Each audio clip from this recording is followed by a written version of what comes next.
what's up? Welcome back to my YouTube channel, people. Welcome back to Jyoti Verma. I hope you all are doing absolutely great and staying absolutely safe at home. आज हम लोग heat class 7 science का part 2 video देख रहे हैं. Part 1 video has been already uploaded on my channel, तो part 1 video को ज़रूर देख ले. This is the part 2 video for this particular chapter. चलिए बिगिन करते हैं आज के वीडियो के साथ. बट बिफोर बिगिनिंग, क्या क्या देखने वाले वीडियो में, that is what we are about to discuss. Welcome to the class each one of you. If you have already been to my channel, welcome back to my channel. Or if you are new, welcome to my channel. This is me, Jyoti, and here on my channel you get different types of lots of content. So आज हम लोग topic clear करेंगे आपका transfer of heat. अब ये topic है भाई साहब, बहुत दिमाग खाता है, बहुत दिमाग चाहता है, बहुत ज़्यादा डिफ़िकल्ट लगता है कुछ लोगों को, हर किसी को नहीं. Actually when I was in grade 7 मुझे ये टॉपिक काफ़ी ईजी लगता था, मुझे ये टॉपिक काफ़ी हलवा लगता था. The reason is the way I studied it, the way I got to study this, and yes, I was having some guides which helped me a lot in studying this chapter, and that is my main aim to help you study as well. तो अगर आपको study material चाहिए, if you aren't getting all the study material required for grade 7 science और English also I am providing it, so आपको you have to go ahead and join me on Telegram. The link of the Telegram channel is in the description. This is my Telegram profile. You have first download the Telegram app.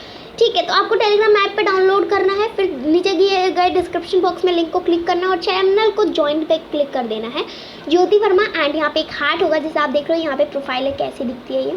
तो यहाँ पे लिखा हुआ होगा hello everyone, this is my official channel of Jyoti Verma. You can subscribe to my YouTube channel ज्योति_वर्मा. ठीक है, तो ये होगा. वहाँ पे क्या होता है, जैसे 8 बजे अभी आपको लेक्चर दिख रहा है, 8:30 बजे आपको उसके नोट्स मिल जाएंगे. लेक्चर के नोट्स नहीं, आपको लेक्चर के नोट्स नहीं, चैप्टर के हैंड रिटन नोट्स मिलते हैं. 8:35 को पीपल, 8:35 को आपको मिल जाएंगे ब्यूटीफुल लेक्चर की पीडीएफ. जो लेक्चर की यहाँ पर पीडीएफ, जो आप पीडीएफ से मैं पढ़ा रही हूँ ना, वो पीडीएफ आपको मिलती है, लेक्चर पीडीएफ. एंड आपको हर संडे क्विजेस खेलने मिलते हैं वहाँ पे on the topic we study. जैसे आज मंडे है, जब हर मंडे मेरी वीडियोस 8 बजे प्रीमियर होते हैं. टुडे इज मंडे, आज हम लोग हीट का ये टॉपिक पढ़ रहे हैं, ट्रांसफर ऑफ हीट. संडे, इसके बाद अभी जो संडे आएगा ना डेज के बाद, वहाँ पे हम लोग इसी का क्विज खेलेंगे, या फिर हम लोग क्विज खेल लेंगे. वहाँ पे हम लोग बहुत सारी non academic quizzes, cartoon quizzes खेलते हैं एंड रिक्वेस्ट के हिसाब से वी गो. नाउ गाइस, चलिए स्टार्ट करते with our today's topic, that is transfer of heat. सबसे पहले जो टॉपिक है वो हमें पढ़नी है, वो है कंडक्शन की. तो कुछ चीज़ें होती हैं, there are some materials which allow heat to pass through them. They allow heat उनके थ्रू पास होने के लिए, वो हीट को अपने थ्रू पास होने के लिए अलाउ करती है. जो हीट को अपने से पास होने देती है उनको बोला जाता है conductors of heat. What are they known as? They are actually known as conductors of heat. अब यार कंडक्शन जो मेथड जानने के लिए आपको कंडक्टर्स के बारे में पहले पता होना चाहिए. आपने क्लास 6 में, यस, आपने क्लास 6 में इलेक्ट्रिसिटी वाले चैप्टर में, electricity and circuits the name of the chapter, physics का चैप्टर था आपके, यस, आपका फिजिक्स का चैप्टर था जिसमें आपको good conductor and poor conductor के बारे में पढ़ा था. तो गुड कंडक्टर क्या होता है? Those who allow to heat to easily pass through them. And poor conductor जो कि उसी हीट को, जो हीट हम जिसकी बात कर रहे थे, उस हीट को अपने थ्रू पास नहीं होने देते, उनको पुअर कंडक्टर बोलते हैं, या फिर उनको इंसुलेटर भी बोलते हैं. अब इंसुलेटर और पुअर कंडक्टर में कोई फ़र्क है? हाँ जी बिल्कुल. कब पढ़ोगे? क्लास 8 में. ठीक है, you are going to be dealing with this in class 8 का इलेक्ट्रिसिटी वाला चैप्टर है, chemical effects of electric currents. Now, insulator or conductor. Insulator, they easily allow heat to pass to them. Conductor allow easily heat to pass to them, and insulator do not allow. Sorry, slip of tongue people happens. Actually, I'm also human, and humans are meant to make mistakes, ठीक, and learn from those mistakes. So, insulators are those which insulate heat. Means they aren't allowing heat to pass through them. Like for example, you get to see copper. You get to see iron. You get to see aluminium. ठीक है, तो the copper, the iron, the aluminium that you get to see, these three are metals, and metals are actually conductors of heat. Instead of being insulators, they are conductors. So metals are always conductors. So these three are examples of conductor. Now what are the examples of insulators? For insulators you get to see plastics. The plastic that you get is an insulator. The rubber that you get to see is an insulator. Rubber. Then you also get an example as a paper or cardboard. You also get an wood as a good example of insulators. These are examples of insulator. Okay. Now based on this questions come इस slide में से the questions that can be asked in your exams. Wait, let me clear up the slide. Just a second, let me clear the slide, and I'll be meeting you after clearing it. So yes, हाँ, now I think my slide is quite clean. Bringing you back to our lesson. तो इस slide में से कैसे question पूछे जाते हैं ये डिस्कस करना था हमें. Right, this is what we had to discuss. So yes, here it goes. तो डिस्कशन में हमें देखना था इस स्लाइड में से क्या क्वेश्चन आते हैं. तो इसमें आते हैं आपके साइंटिफिक रीजन वाले क्वेश्चन. साइंटिफिक रीजन वाले कैसे क्वेश्चन आते हैं कि explain why the handles of pressure cookers are made up of, ले लो वुड का जो भी मटेरियल होता है उसका क्यों बना होता है. आपका जो होता है वो यूजुअली वुड या फिर प्लास्टिक्स के बने हुए मिलते हैं आपको काफ़ी ज़्यादा. एंड ऑल्सो क्वेश्चन क्या पूछते हैं कि why electric wires are made up of copper और aluminium, because they are good conductors of heat and electricity. फिर क्या क्वेश्चन और आ सकते हैं कि एक ऐसा भी क्वेश्चन आता है कि whenever you do any electric work related to electricity, it is always recommended to you guys to wear chappals. Okay, chappals, slippers of rubber, made up of rubber, gloves. ठीक है, रबर के gloves आपको पहनने होते हैं. And you have to stay away from those iron वगैरह की thing. You have to stand on a wooden table instead of standing on a iron stool और iron table. You have to stand on a table made up of wood, because wood is a poor conductor और let's say a insulator of heat as well as electricity. Okay, so these are the types of question asked by you from scientific reason. ना conductor के बारे में जो हमने पढ़ा ना, तो वो था तब कि वो चीज़ है जो अपने आप से हीट को पास होने देती है, वो कंडक्टर है ना. कंडक्टर्स में क्या होता है कि their molecules are in this way. इनकी जो मॉलिक्यूल्स होती है, because they are matter only, matter are made up of particles, तो उनकी मॉलिक्यूल्स वो ऐसे एकदम टाइटली पैक्ड होती है. ठीक है, they are tightly packed in this way. So I have done this. ठीक है, तो they are tightly packed in this way. वो इस तरह से टाइटली क्या होते हैं, पैक्ड होते हैं ऑलवेज. सो वेट, यस, सो आप देख लो, ये मैंने मॉलिक्यूल्स बनाए दैट वर टाइटली पैक्ड. अब आप देखो, दो मॉलिक्यूल के बीच में ज़्यादा जगह नहीं होती, बहुत कम जगह होती है, ज़्यादा जगह नहीं होती है यूजुअली. तो अब लोग क्योंकि ज़्यादा जगह नहीं होती है, तो जब ये मॉलिक्यूल हीट होगा तो हीट इस मॉलिक्यूल से इस मॉलिक्यूल में आ जाएगी, इस मॉलिक्यूल से इस मॉलिक्यूल में आ जाएगी, ऐसे सारे ऐसे ट्रांसफ़र होती रहेगी. अब पूरा का पूरा जो सब्सटेंस है वो क्या हो जाएगा, हीट हो जाएगा, वो क्या हो जाएगा, गर्म हो जाता है इस मेथड की वजह से. तो इसको बोलते हैं कंडक्शन का मेथड, जिसमें एक मॉलिक्यूल में जब हीट पहुंचते है तो दूसरे तो उससे एकदम चिपकी हुई है, it's very near to it, it is tightly packed. तो एक हीट मॉलिक्यूल से दूसरे मॉलिक्यूल में हीट ट्रांसफर होती है. Conduction is the method of transfer of heat from hotter end to the colder end. Okay, this is what exactly conduction is. ये उसका proper definition है जो एग्जाम में लिखना है. इसमें 1 मार्क का क्वेश्चन आता है, व्हाट इज कंडक्शन. इसमें से क्लासिफिकेशन का क्वेश्चन आता है कि classify the following substances as conductors और insulators. Examples, give 2 examples of conductor, give 2 examples of insulator. ये सारे क्वेश्चन पूछ लिए जाते हैं, तो ये सारे क्वेश्चन क्रिस्टल क्लियर रखना इन योर माइंड. ओके ना, कंडक्शन में यही होता है कि यार यहाँ पे एक वेसल है, यहाँ पे एक बर्नर रख दिया है आपने, बर्नर के ऊपर वेसल रखा है कोई भी, तो बर्नर से वेसल तक कैसे पहुँचेगा heat, through the method of conduction. ठीक है, पहले उसका ये नीचे वाला एंड गर्म होगा, फिर धीरे धीरे धीरे धीरे वो पूरा गर्म हो जाता है. एक एक्टिविटी देख लो यहाँ पे, तो flow of heat through a metal strip. You have to take इसके लिए क्या क्या मटेरियल रिक्वायर्ड है. देखो, ये वाला जब आपको एक्सपेरिमेंट आपके एग्जाम में पूछा जाएगा ना, तो आपको कैसे लिखना है ये मैं एक्सप्लेन कर देती हूँ. तो आपको इसको कैसे लिखना है ये मैं एक्सप्लेन कर देती हूँ. तो पहले आपको लिखना है यहाँ पे एम. ठीक है, इस टाइप के एक्सपेरिमेंट जब भी पूछते हैं पहले एम लिखोगे. तो आपका एम क्या है ये यहाँ पे आपको मेंशन करना है. तो यहाँ पे एम में लिख दो के, यहाँ पे रुक जाओ, टू लेट्स से, हाँ, टू परफॉर्म और लेट्स से टू ऑब्जर्व. एक सेकेंड में इधर पे लिख देती हूँ, टू ऑब्जर्व. ठीक है, इसको कट करके लिख देते हैं, to observe the method of conduction. To observe और टू प्रूव लिख दो, या फिर लिख सकते हो to prove that transfer of heat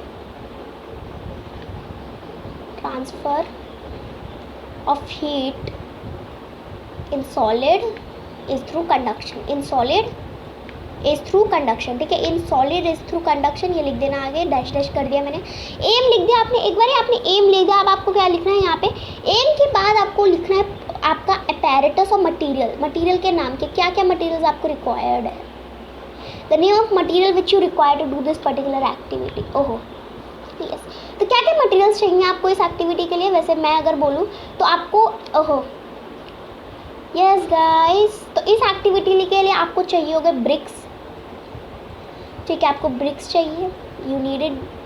आपको चाहिए एक मेटेलिक स्ट्रिप, मेटल की स्ट्रिप।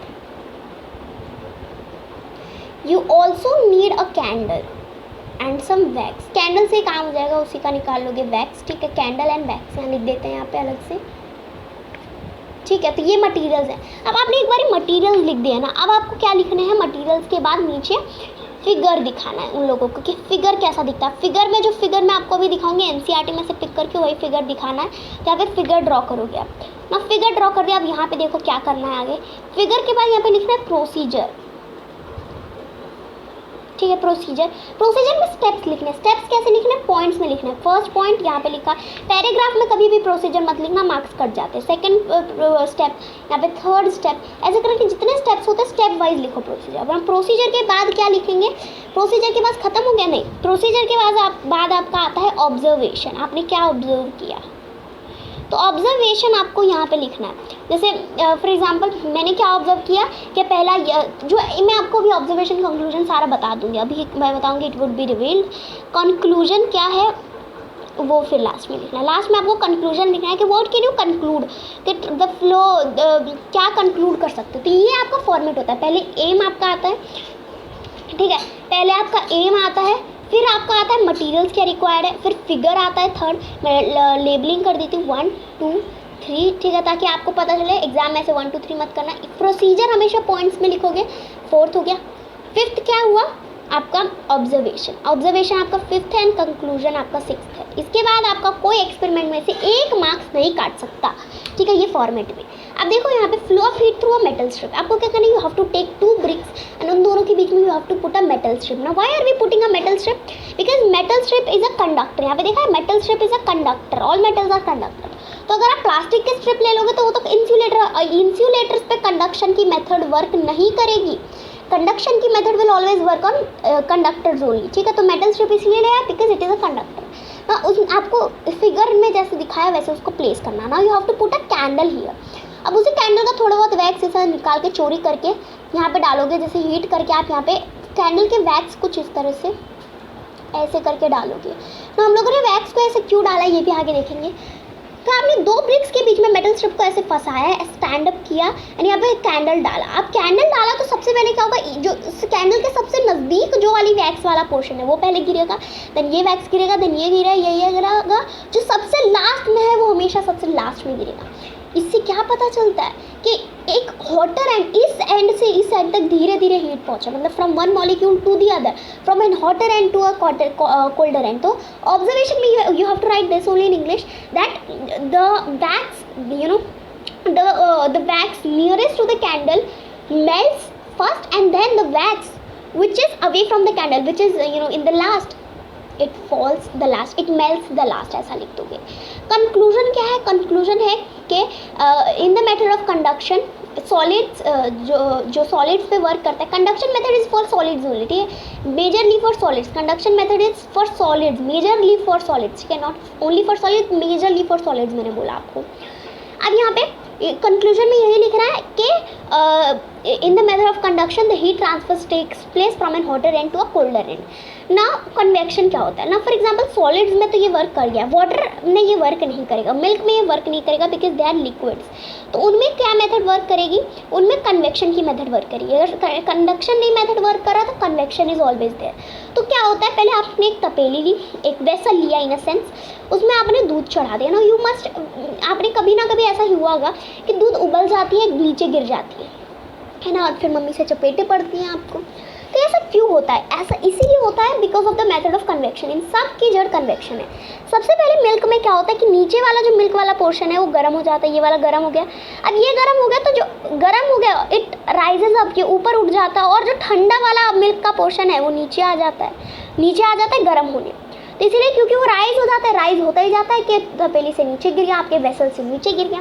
तो this is convection. Now this is not the exact definition of A convection, ये मैंने एनसीईआरटी से लिया है। एग्जैक्ट डेफिनेशन के लिए आपको सेशन के चैप्टर के ब्यूटीफुली हैंड रिटन नोट्स मिल जाएंगे। चैप्टर नोट्स मैंने ऑलरेडी टेलीग्राम पर डाल दिया है, शेड्यूल कर दिया है, आपको 8:30 बजे मिल जाएंगे, तो आप वहाँ से देख लेना, ठीक है। नाउ आपका sea breeze in air breeze, तो एक्चुअली क्या होता है कि जो लैंड है आपका, यहाँ पे आपका लैंड है, यहाँ पे आपका सी होता है, तो the land gets heated faster than the water, और वाटर से पहले हीट हो जाता है, देख रहे हो। तो लैंड क्या होगा, सबसे पहले हीट हो जाएगा, देखो यहाँ पे लिखा भी है the land gets heated faster than the water. तो लैंड क्या होगा, पहले हीट हो जाएगा, क्योंकि लैंड पहले हीट हो गया तो उसके ऊपर का एयर भी हीट हो जाएगा। And hot air always rises up. एक चीज़ आपने हमेशा आपको याद रखनी है कि हॉट एयर राइजेज अप, ठीक है। वो क्या करता है, rises up because it's lighter in weight as compare to cold air, तो राइज हो जाएगा, तो ऊपर आ जाएगा।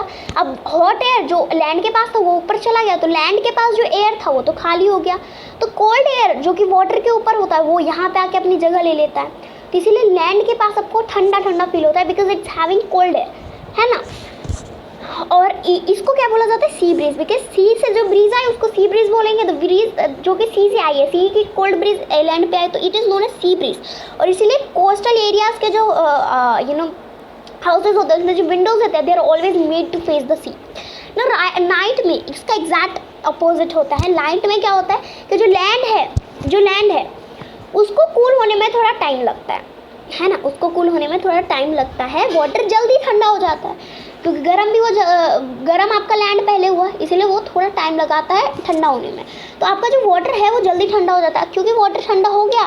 दिस फेनोमेनन इज ना, जो अभी सी ब्रीज हुआ उसका एकदम एग्जैक्ट डिफरेंट होता है कि जो कूल एयर है लैंड के पास जो कूल एयर था वो सी के पास आ जाता है ना, और सी के पास जो था वो यहाँ पे आ जाता है। तो इस फेनोमेनन को, जो ब्रीज लैंड से आया उसको लैंड ब्रीज कहते हैं। और इस पे से लैंड और सी ब्रीज को एक्सप्लेन करने के 3 मार्कर क्वेश्चन पूछे जाएंगे। 1 मार्कर क्वेश्चन भी पूछ ले सकते हैं, what is sea breeze, what is land breeze करके। एंड आपके डिफरेंशिएट के क्वेश्चन आएंगे, सी ब्रीज और लैंड ब्रीज में डिफरेंशिएट करो फ्रॉम दिस स्लाइड, ओके।